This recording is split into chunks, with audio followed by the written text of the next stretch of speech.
নমস্কার, 7 এবিক নিউজ নেটওয়ার্কে আপনাদের স্বাগত। 26 বিধানসভা নির্বাচনে জায়ান্ট কিলারদের মধ্যে একজন হলেন উত্তর দমদম বিধানসভা কেন্দ্রের বিজেপি প্রার্থী সৌরভ শিকদার। প্রায় 25,000 ভোটের ব্যবধানে নিকটতম প্রতিদ্বন্দ্বী তৃণমূল কংগ্রেসের হেভিওয়েট প্রার্থী চন্দ্রিমা ভট্টাচার্যকে পরাজিত করে জয়ী হয়েছেন তিনি। আর এদিন সৌরভ শিকদারের জয়কে কেন্দ্র করে বিজয় উল্লাসে মেতে উঠলেন বিজেপি কর্মী সমর্থকেরা।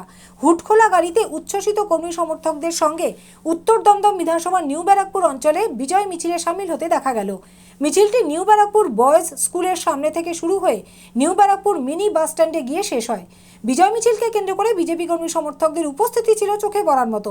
তবে যার জয়কে কেন্দ্র করে এই বিজয় মিছিল, উত্তর দমদমের সেই নতুন বিধায়ক সৌরভ শিকদার জানান, এটা বিজয় মিছিল নয়, এটা ধন্যবাদ জ্ঞাপন মিছিল।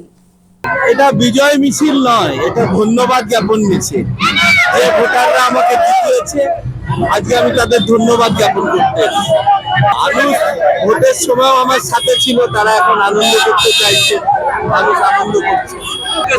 মায়েদের উচ্ছ্বাস দেখুন না, এই সরকার সুশাসনের সরকার।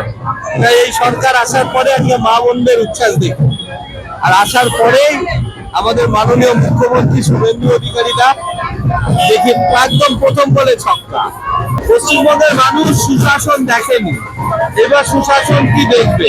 মাননীয় মুখ্যমন্ত্রী শুভেন্দু অধিকারীর নেতৃত্বে সনাতনীদের সরকার আজকে পশ্চিমবঙ্গের সোনার মুখ, সোনার শাসন, সোনার বাংলা গড়ে তুলবে।